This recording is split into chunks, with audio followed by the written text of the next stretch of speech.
graced him and permitted him to pen down at least 13 books in the New Testament. When he had his encounter, not only was this person changed, for him even his name was changed from Saul to Paul. So it's the Paul that, if you are familiar with the Bible or you hear St. Paul, St. Paul's Church, St. Paul's Cathedral, St. Paul's School, is Saint Paul, that saint, that Saul that was once bad, but had a transforming experience that rebirthed him alive, brought him new, as if he was reborn. He was born again.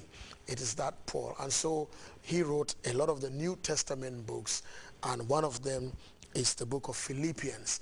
In his latter life, he began to write letters to church groups, to believers in areas. Much of them were local truths, but most of them were eternal principles which we all use today. So when you read the book of Philippians, it doesn't mean that the truth was just to the Philippians of those days, because God's truth is timeless in its effectiveness, its application, its meaning, and its significance to us all. And so when we read from Philippians chapter 4, verse 8, as he spoke to them about many things, about living together in harmony, about not being anxious for things in your life, but trusting your cause, committing your cause to God, being in prayer, and being in prayer with thanksgiving, not prayer without expectation, but prayer with thanksgiving, making your request known to God, who alone can answer your problem. Sometimes in life we make the mistake of talking to people who compound our problems rather than solve our problems, because they themselves are burdened with their own problems, and I can only view your situation through the lenses of my own situation. And so Paul was advising them on all that. Then he finally came to his last piece of advice in chapter 4 of Philippians and verse 8. And this is what he says to them. He says, finally, my brethren, my brothers and sisters in the Lord, my friends, finally, people, I want you to meditate. I want you to spend time on, dwell on. Anything you meditate on almost takes up part of your life, takes up part of your personality. That's why the art of meditation calls for quietness, for solitude, for concentration, no distraction. You can't go for meditation with your mobile phones and your remote control and your Game Boy. You can't do that. When you go for meditation, you keep everything away, and probably you go in a quiet place where nobody or anything is going to disturb and distract you.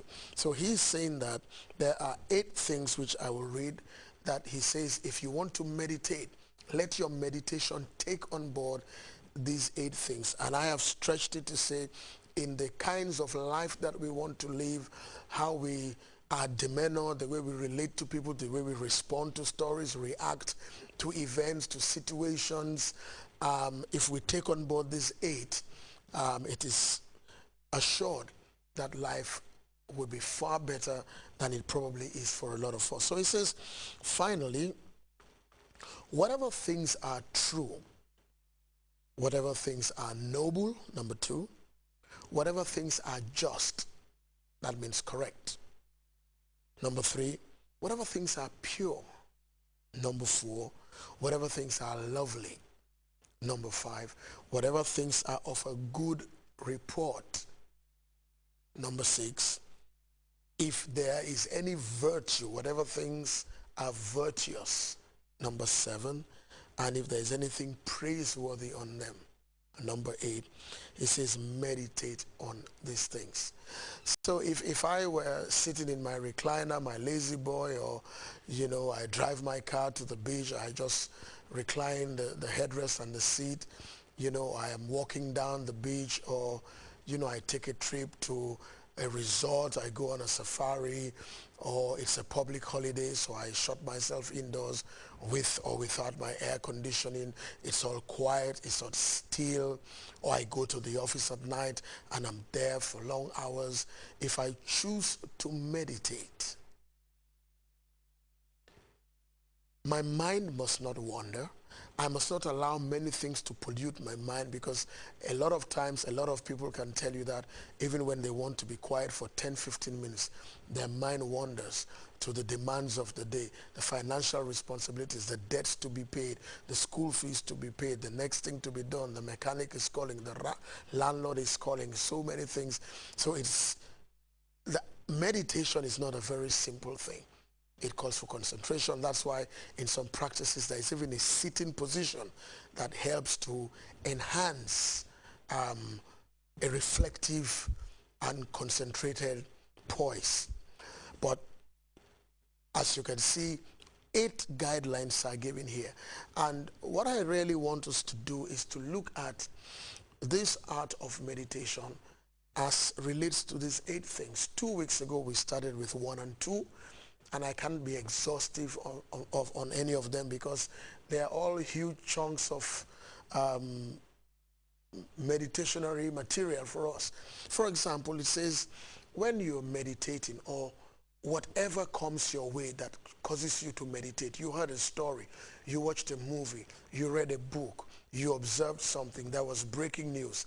Because ladies and gentlemen, everything that we see, hear, touch, taste or smell affects us directly, especially what we hear and see. You cannot claim ignorance when you have seen something.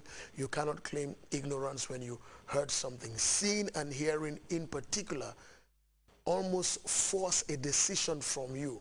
You cannot say after you heard something you are neutral, after you saw something you're neutral, because there's a whole lot of electrical connections and communication mechanisms and pathways that go on in our body. So you saw a lion, fight and fright kick in, your adrenaline, your noradrenaline, you start sweating, you're ready to move. You can't say you saw a lion, oh well, it's a lion. You saw a snake by your house, oh it's just a snake. No, whatever you see, hear, and whatever you taste, touch or smell affects you directly. And so when you are meditating, your mind is involved. You're not going into a passive form. You're not hypnotizing yourself, swooning yourself, and your eyes are glazed and you start having trances. No, you are in an active poise. And so you are thinking, I'm going to start a business. My business has a problem.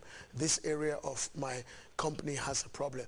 The school, the company, my life, my health, my marriage, my finances, my business, the government, the politics and all that. And you are meditating because you want to come out with a solution because of a better understanding of a situation, a problem, a predicament that you are faced with. But on the mundane level, if you look at these 8 things, even if you just choose the 6, truth, nobility, justice, purity, loveliness, and good report, it's as if they go contrary to how we all behave. Let's take stories, for example. When you hear a story, how many times do you ask, is it true? Is it noble? Sometimes it's a behavioral pattern. Is there nobility in it? You say, is it just as I am giving it? If it were given out to me, would I say it's just, it's fair? So no matter which side of the line I am, the giving or the receiving, it's fair. If I'm meting out a punishment, if I'm giving a punishment or some kind of a corrective measure, and it looks good, if I was on that side of the measurement, would I put my hand and say, well, this is something fair? What about purity? How is it possible to control our thoughts into purity? Because thoughts are free. Somebody can carry themselves in a very good and religious poise or gait, but what goes on in their mind could be very far from religious thoughts.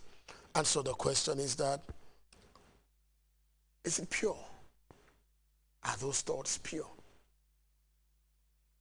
Again, I go back to what I said. If you watch something bad, if you watch something irreverent, if you watch something of a salacious content, obviously there is a mind play on your appetites, on your desires, on your drives, and chances are pure thoughts run away from you. But we are being told that we must meditate on pure things. We're also being told that if the things are lovely, sometimes somebody maybe buys a house